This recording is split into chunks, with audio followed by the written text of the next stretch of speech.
योग वशिष्ठ का ये सूत्र कहता है, the world is full of misery to an ignorant man and full of bliss to a wise man. The world is dark to a blind man and bright to one who has eyes.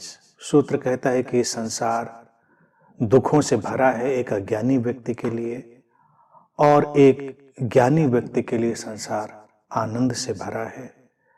एक व्यक्ति जो अंधा है उसके लिए संसार में बस अंधेरा है, और एक व्यक्ति जो देख सकता है उसके लिए संसार प्रकाशित है और सुंदर है.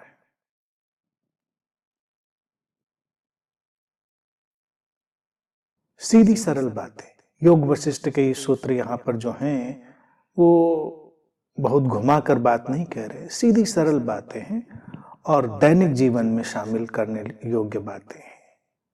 वो कह रहे हैं कि एक अज्ञानी व्यक्ति के लिए ये संसार दुख ही दुख है, और एक ज्ञानी व्यक्ति के लिए संसार आनंद ही आनंद है.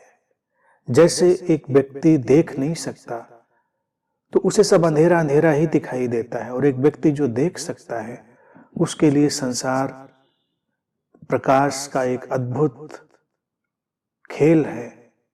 प्रकाश से परावर्तित होते हुए इतने सुंदर रूप जो दिखाई दे रहे हैं उसके लिए वो एक जादुई दुनिया है.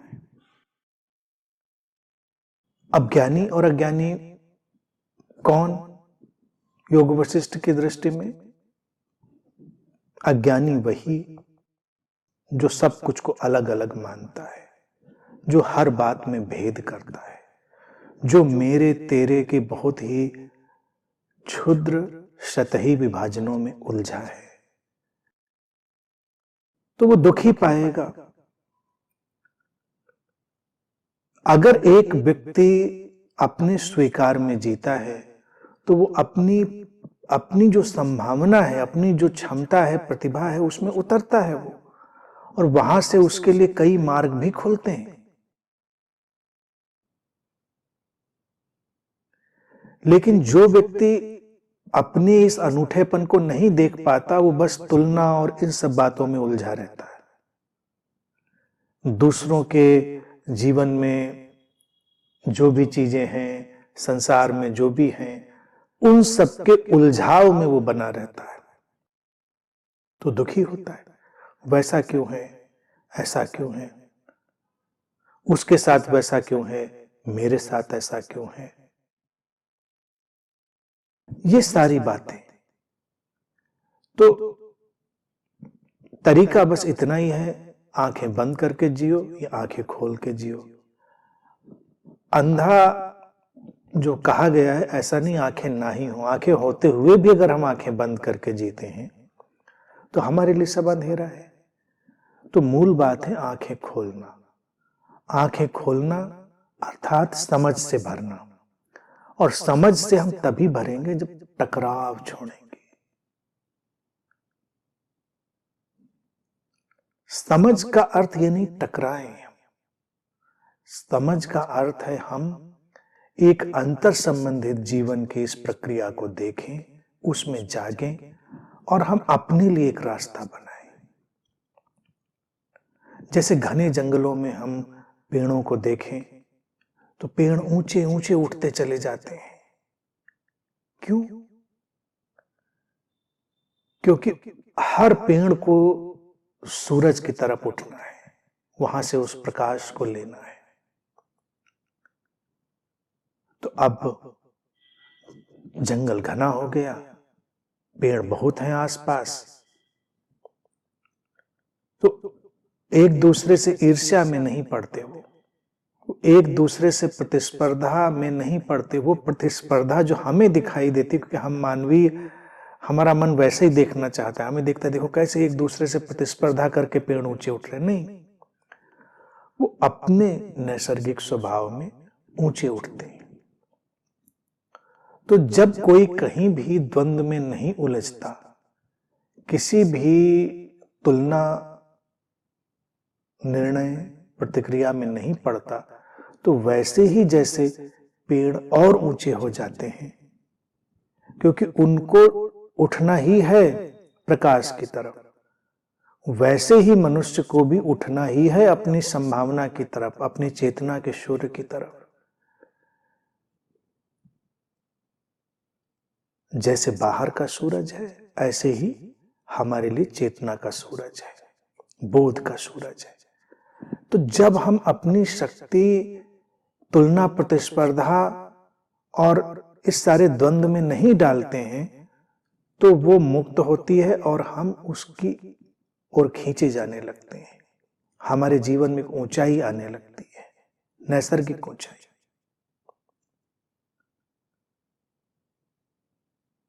और वो आनंद है, अपनी संभावना की तरफ उठते चले जाना आनंद है।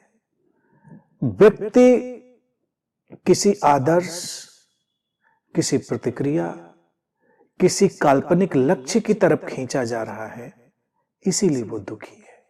अज्ञानी व्यक्ति अपनी संभावना की तरफ नहीं उठता, उसको समाज कोई लक्ष्य दे देता है, धर्म कोई लक्ष्य दे देता है। कोई भी व्यक्ति आता है उसके बीच में जो कुशल वक्ता है, विद्वान है, उसे कोई लक्ष्य दे देता है और उधर वो चल देता है। धार्मिक लोगों को अगर देखिए, उनको पता है क्या कि ऐसे ही जाना है, इधर जाना है। जैसे वृक्ष तो स्वतः ही सूरज की ओर ऊंचा उठने लगा, तो धर्म भी ऐसा ही होना चाहिए कि हम स्वतः ही अपने चेतना के सूरज की तरफ उठने लगे, खींचे जाने लगे।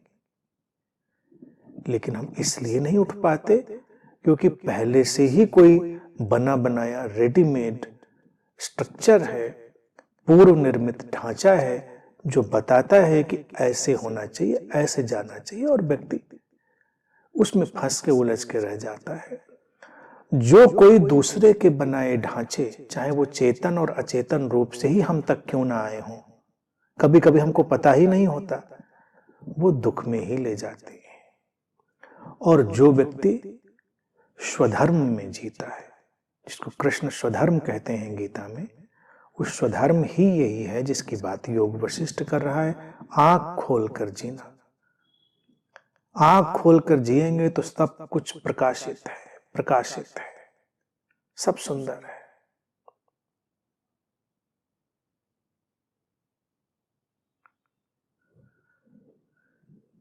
अलग अलग ढांचे, ढांचे का मतलब होता है फ्रेम्स, कॉन्सेप्ट्स, एक जीने का तरीका। ऑब्वियसली उसमें टेक्निक्स और विधियां भी शामिल हैं, क्योंकि कोई कोई टेक्निक दे देता है। अब मान लीजिए गुरुओं का झमेला देखिए, कोई गुरु आया, उसने कहा कि अच्छा, ज्ञान को उपलब्ध होना है, इनलाइटेंड होना है, तो ऐसे सांस लो, वैसे सांस ले रहा है। कोई कह रहा है ऐसे खड़े हो, वैसे खड़ा हुआ है। कोई कह रहा है ऐसे लेटो, वैसे लेटा हुआ है। विधियां, ढांचे, कॉन्सेप्ट सब दे दिए गए, उलझा पड़ा है। सूरज की ओर ऊंचा उठने वाला व्यक्ति किसी से मांगने नहीं जाता, पूछने की भाई कैसे ऊंचे उठे। उसके प्यास की तीव्रता और उसके प्राणों में समाई हुई जो प्यास है, वही उसको ऊपर उठा देती है। लेकिन वो प्यास और तीव्रता मुक्त होगी तब जब हम बाहर के सारे ढांचे हटा पाएंगे। संगठित धर्म, समाज, राजनीति, विचारधारा, समाज के सारे जो तौर तरीके हैं, वो हमको एक ढांचे में ही बांधने की कोशिश करते, क्योंकि वो उसके लिए सहूलियत वाला लगता है। तो व्यक्ति को आंखों की जरूरत नहीं रहती है। आमतौर से आंख बंद करके ही लोग जी रहे हैं। वो उनका अगर जीने का ढंग देखें, वो आंख खोल के जीते हुए नहीं दिखते हैं। आंख बंद करके जीते हैं, इसलिए टकराते रहते हैं, उलझते रहते हैं, गिरते रहते हैं। तो सूत्र यहाँ पर बिल्कुल सीधी बात कहता है, जो दृष्टि संपन्न है, अंतर्दृष्टि संपन्न है, वो ज्ञानी है। उसके लिए जीवन आनंद में है, प्रकाश से भरा है। जिसकी दृष्टि बंधी हुई है, जिसकी दृष्टि पर धारणाओं, विश्वासों, मान्यताओं के तमाम ढांचे, सांचे, चश्मे, पट्टियां सब जकड़ी हुई हैं, उसके लिए जीवन में अंधेरा है, दुख है। तो चुनाव हमें अपने भीतर लाना है कि हमको सहज विकास की तरफ जाना है, जो कि हमको उस एकत्व की ओर ले जाएगा, एक के विस्तार की तरफ ले जाएगा, या हमें विकास का कोई आदर्श निर्मित ढांचा लेना है जो कि बेमानी है, व्यर्थ है। इतनी समझ आते ही व्यक्ति मुक्त होने लगता है।